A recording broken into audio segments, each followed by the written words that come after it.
last week I started a series called Handling Life's Hurts. And the first lesson in this one I was talking about last week, I shared three areas in which we hurt. And then I started looking at 6 ways that we generally like to try to deal with our resentments, and they don't work. And I gave you 3 of them last week. I'm going to just quickly run through those, because if you want that lesson, you can call the office and get it. I'm not going to go back through all of that in detail, because I want to give you those last 3. Remember my New Year's resolution is to get you out of here before 8 o'clock. And so the book of Psalms is where we started last week, and we were talking about how in the book of Psalms we find every gamut of emotion from David, and he gives us some good material as to how to deal with the hurts. We remember that Jesus told us in Matthew the 16th chapter and the 33rd verse, in this world you will have tribulation. But we need to remember the rest of that chapter. That verse says, but be of good cheer, for I've overcome the world. In other words, if we face tribulation, we know that we don't face them alone, that God is with us, and therefore God is able to see us through and bring us through whatever we go through. So how do people hurt? I told you last week we hurt primarily through 3 ways. First of all, we hurt physically. And those are the, excuse me, we all have the cuts and scrapes, bruises and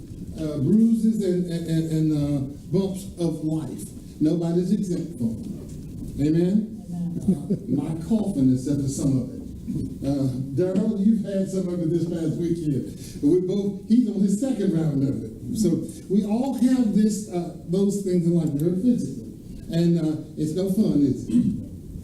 And then the second thing is we hurt emotionally. Those are a little bit more hidden than the other ones, but they're often harder to deal with than physical pain. Emotional hurts are a lot more. And then the third one is we hurt, anybody remember? Relational. And that's the most difficult of the 3. I mean, it just seems to deal with the hurt that someone has caused you, it seems to be the most difficult of those to deal with. And of course, we're looking at David as our example. And we're looking at Psalms, all of a sudden, I've got something in my throat. Will someone give me some water or something? I don't drink the water, thank you.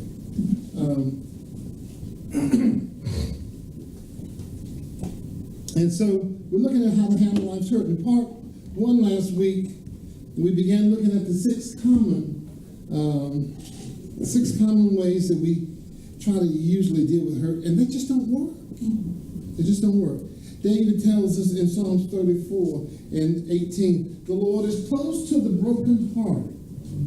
The Lord is close to the broken heart and saves those who are crushed in spirit. Thank you.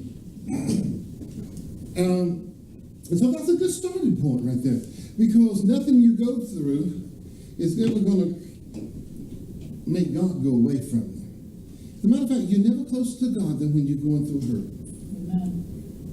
And the reason for that is because you're aware of his closeness. God's there, okay, already. But sometimes we get up here emotionally distant from God.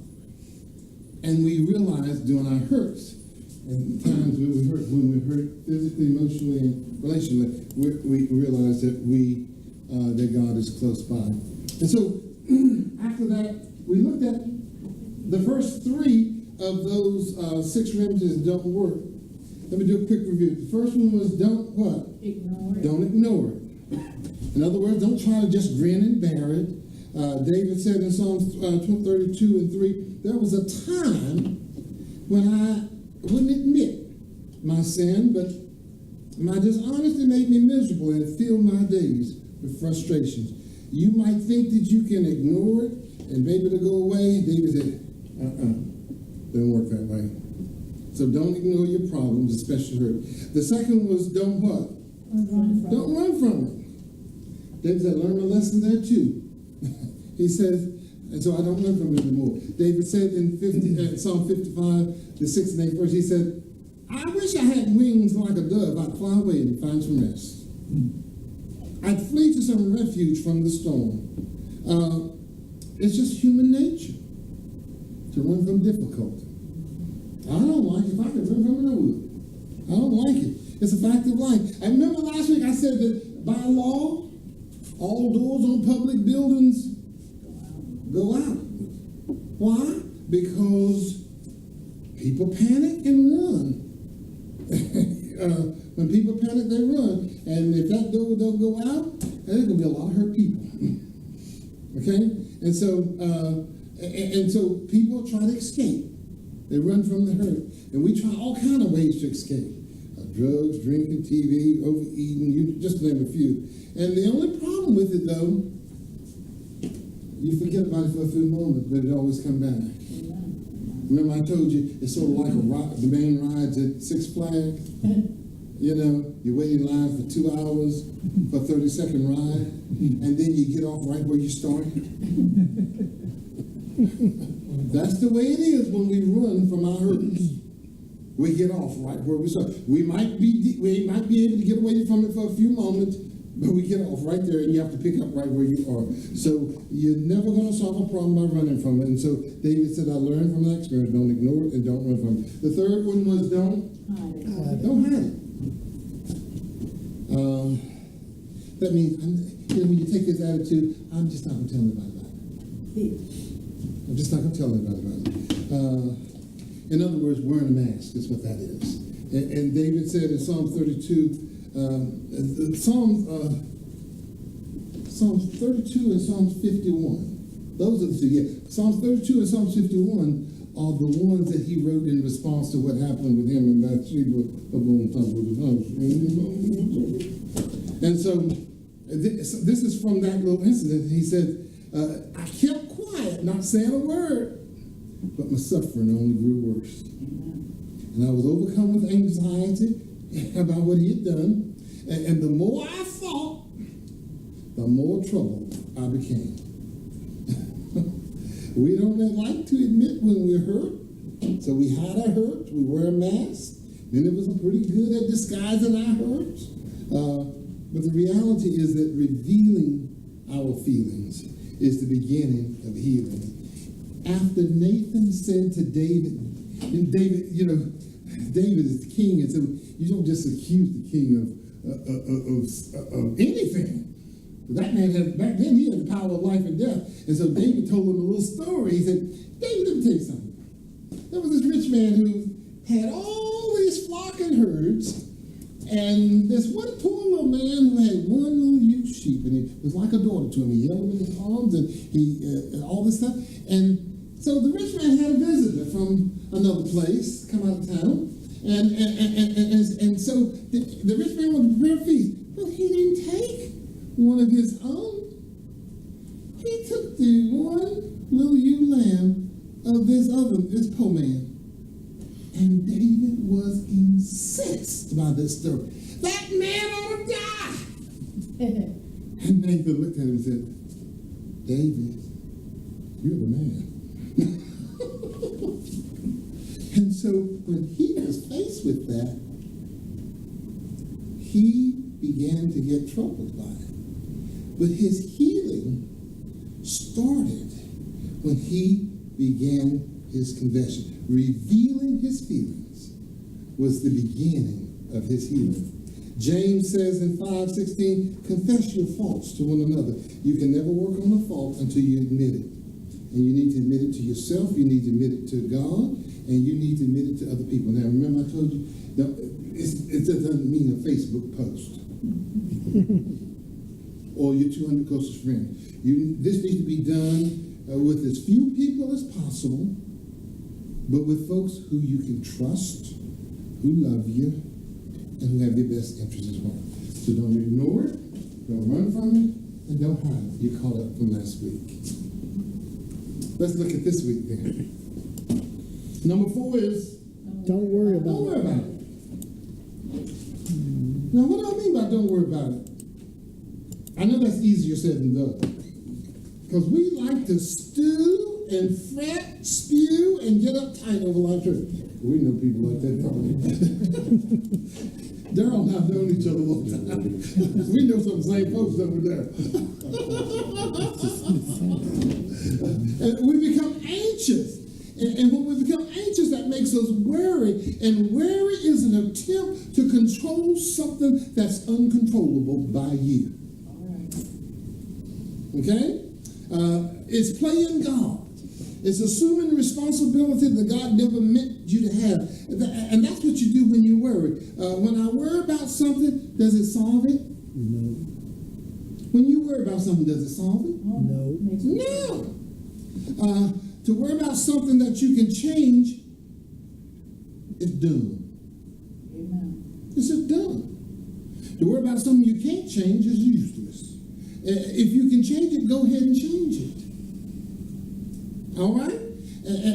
But invest your time, invest your energy in changing it if you can. But don't go about worrying about it, because worrying ain't going to do a thing for you. Believe me, I've tried it.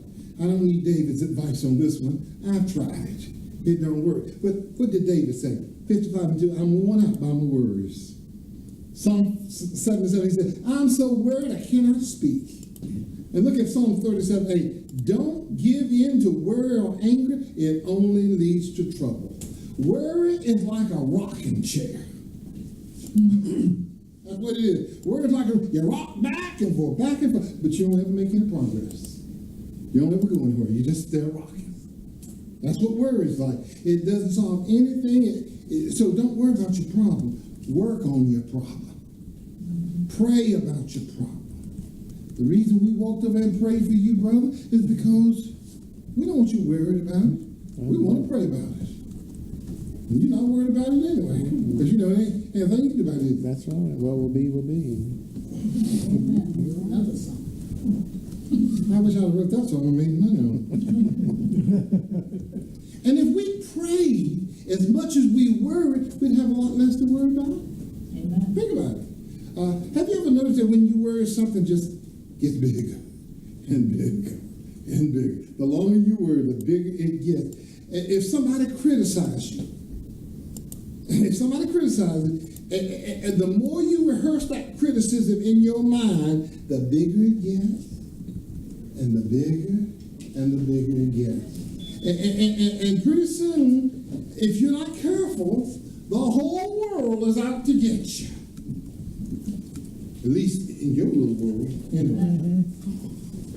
But everybody in your world, you think everybody's against you. Yeah, I've had people ask me, I don't even know how. I had people ask, are you mad at me? Huh? Are you mad at me? Why would you ask me that? Have I said I'm mad with you? No. Have I acted mad at you? No. Then why would you ask me that? But they got somehow in their mind I was mad at, and so they've been rehearsing it, and they're almost in tears when they ask me, are they mad? Am I mad at them? I want to say, grow up. But I know I don't want to destroy the feelings. So I encourage them and say, no, baby, I'm not mad at you. I'll let you know when I'm mad at you.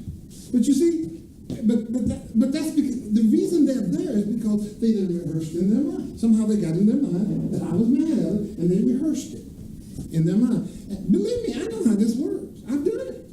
I'm not telling you theory here. I've done it. Worry doesn't work. Don't run from a hurt. Don't hide from a hurt. Don't ignore a hurt. Don't worry about a hurt. You got two options with a hurt. You can rehearse it, or you can release it. That's your only two options. And the more you rehearse a hurt, the bigger and the bigger it comes and gets in your life. So don't worry about it. Number 5. Rehearse. No. Remember. Relive. No.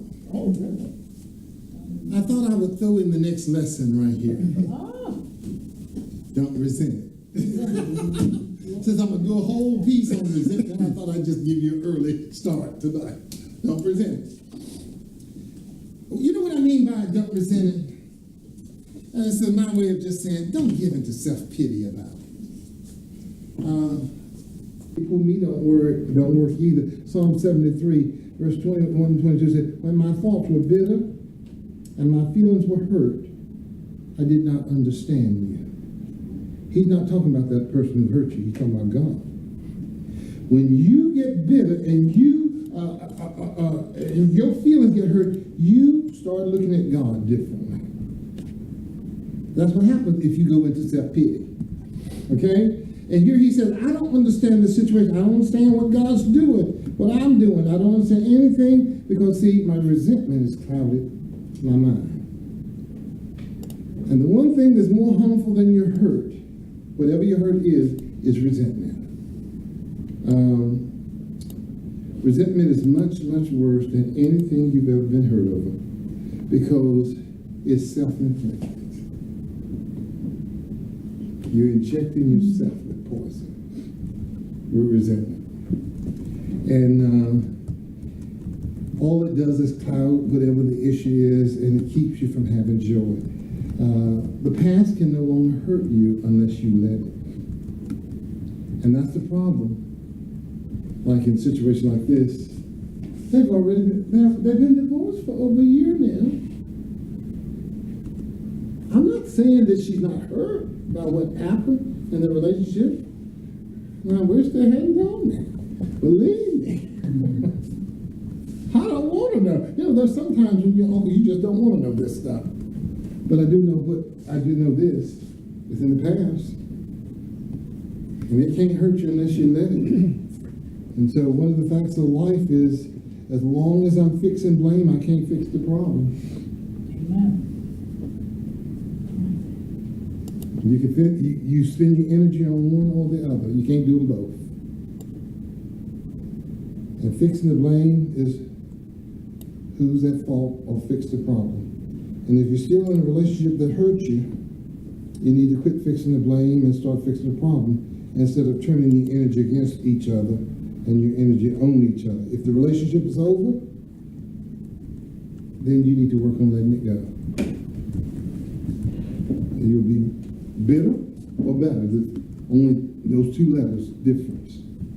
An I and an E. It's your choice whether you're going to be bitter about it or whether you're going to be better about it. Most of us allow people in the past to continue to hurt us in the present, and that don't make any sense. David said, when my thoughts were bitter and my feelings were hurt, I didn't understand you. Again, he's talking about God right there. He's not talking about the person who hurt. He said, when I'm bitter and my feelings are hurt, I tend to withdraw from you, God. You know? And when I do that, I just make myself miserable. And we usually try these first 5 things, and then we decide number 6 when that doesn't work.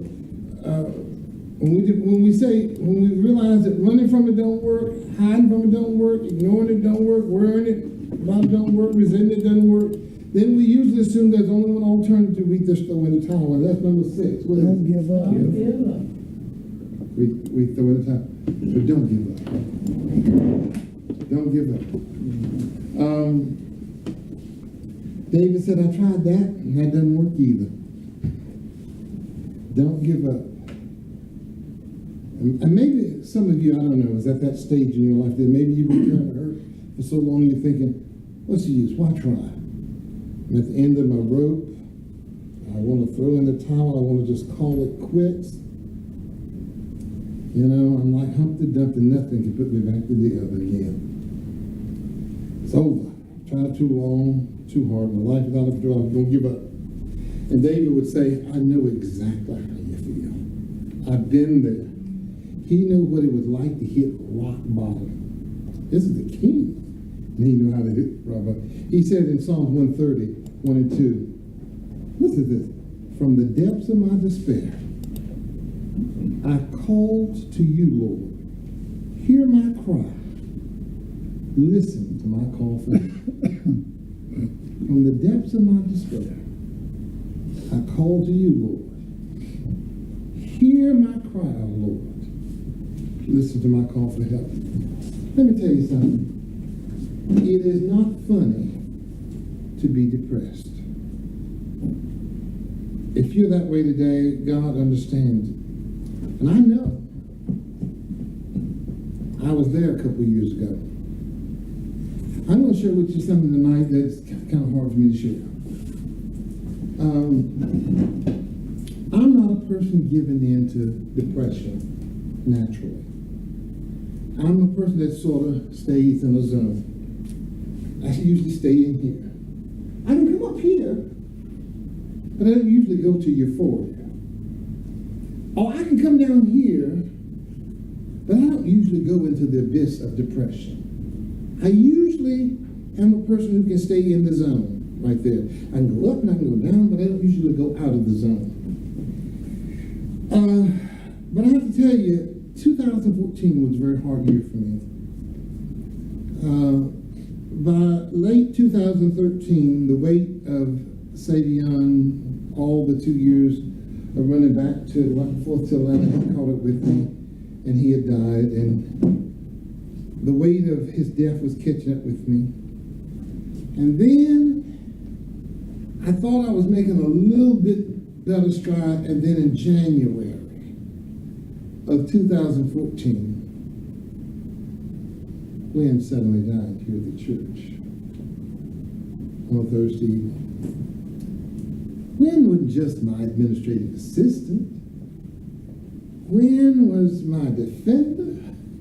If you ever tried to get something from her, you'd know that about me. She was my protector. She was my confidant.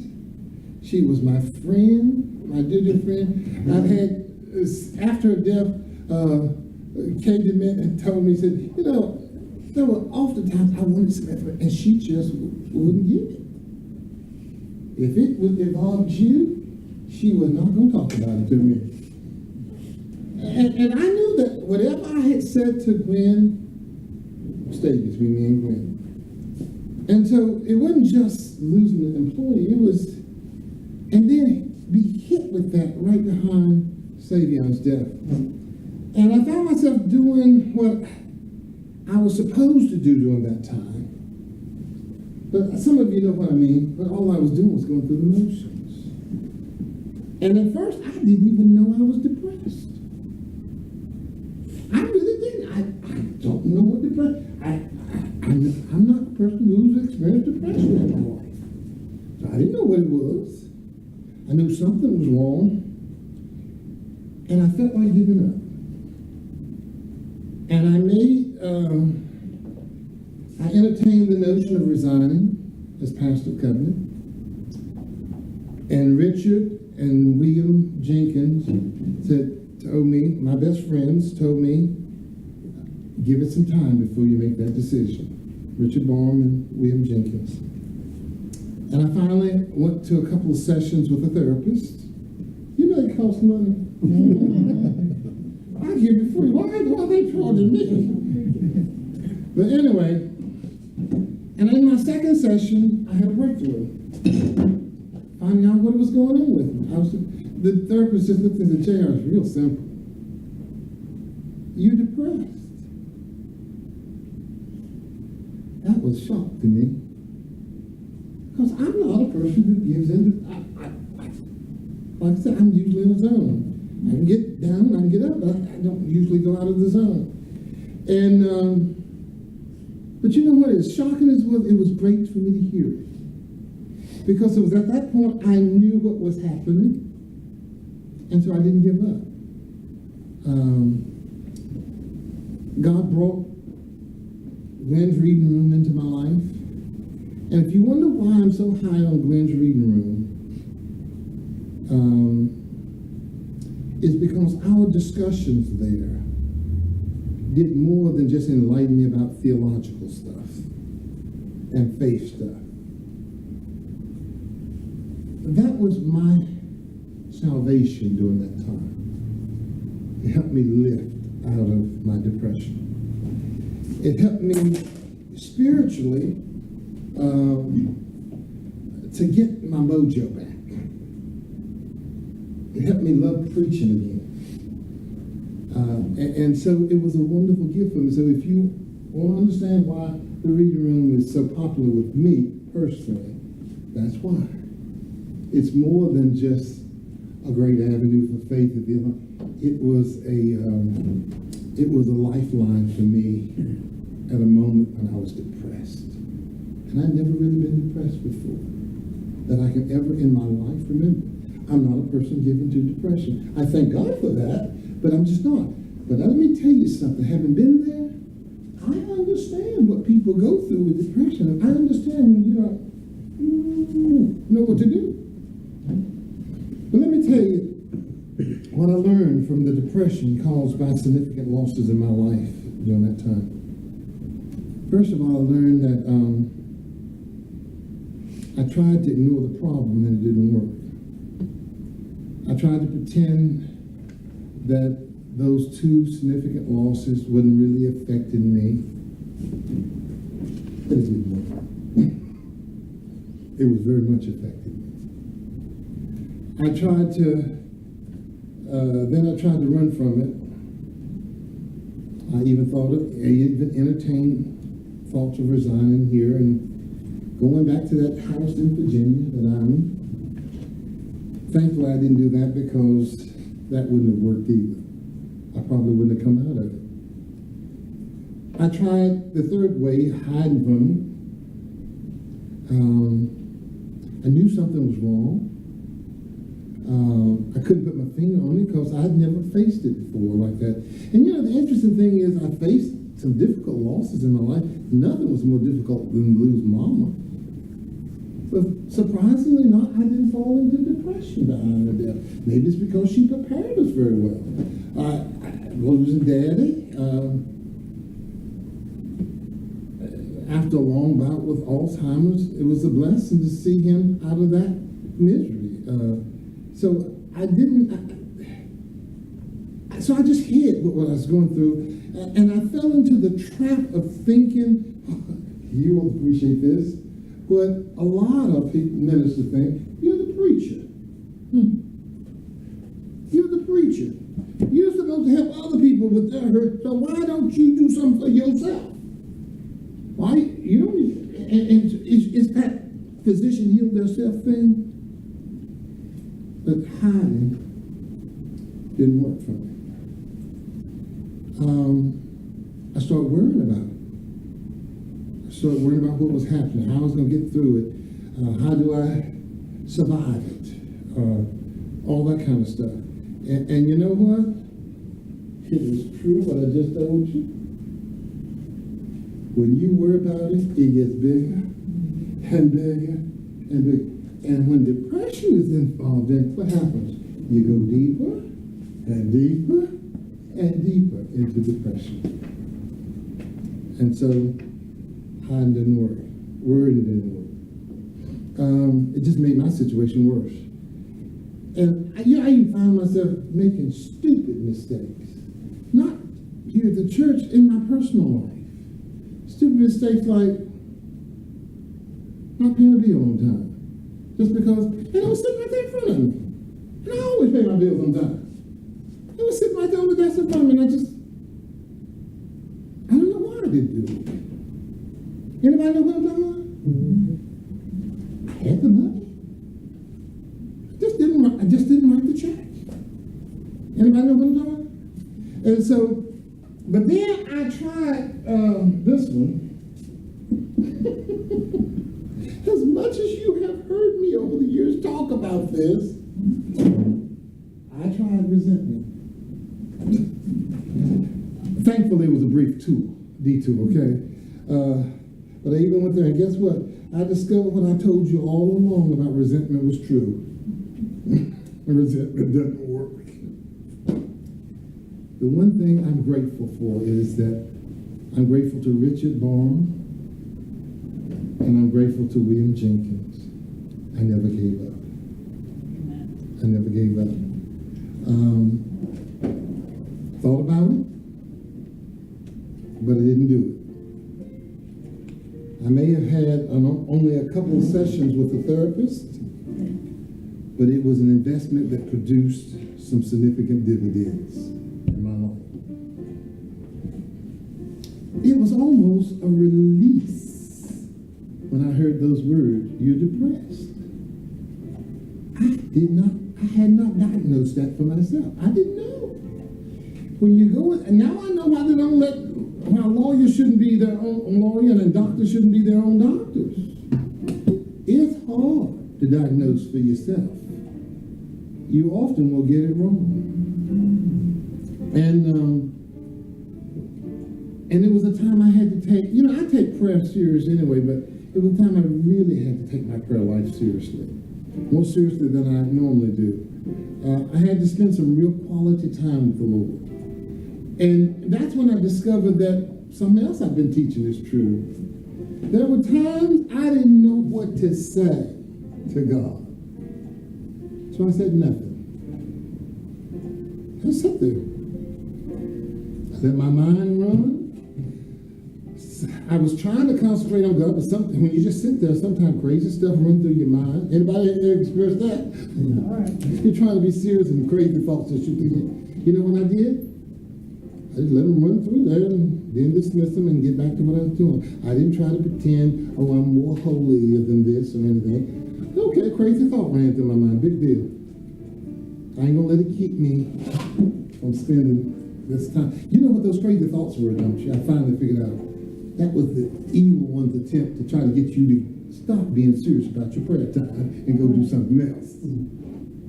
I didn't buy. Okay, so what you make of those crazy thoughts run through my mind, but I'm still standing here until I hear from the Lord. And then I start hearing from the Lord. It wasn't audible. It was just deep inside me. And I knew. You can tell when it's the Lord speaking to you. You can tell. There's a peace with it that you don't get any other time. And David says in Psalm 142, 2 and 3, I bring God all my complaints. I tell him all my troubles. When I'm ready to give up, he knows what I should do. That's exactly what I did. I took it to the Lord. I said, okay, I'm your child.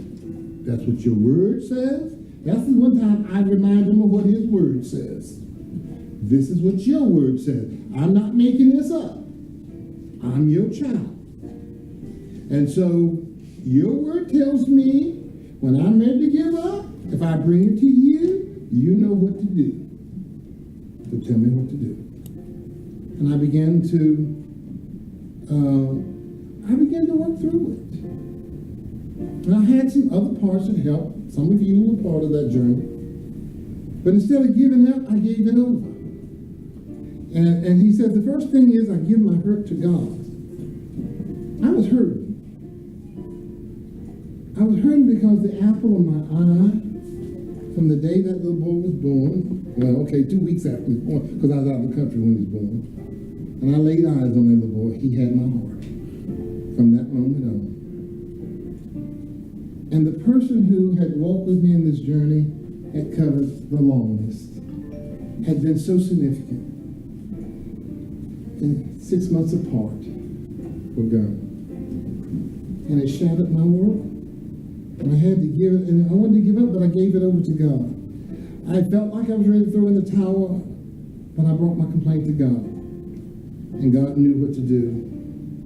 And I guess that's what I'm really trying to tell you. When you're powerless and you don't know where to turn, and the situation looks like it's beyond the power you have in yourself, God is greater than your problem. I share that very difficult journey with you because you need to know, I know what this is like. And I can tell you this is true. Jesus said that when you know the truth, like the truth we've learned from Psalms and David, that truth will set you free. It'll set you free from your hurt. I really have an empathy for people who go through depression. I don't ever want to face depression again. I want to be free from that kind of discouragement, free from that kind of hurt. And I can tell you that what I did was I turned and tuned into Jesus Christ. And I discovered what the songwriter said. I know I can make it. I know I can stand. No matter what may come my way, even when the hurt of life like depression was thrown at me, I come to know that my life is in your hand. That I can make it. I know that I can stand. No matter what may come my way, my life is in your hands. With Jesus I can take it. With Jesus I can stand. No matter what may come my way.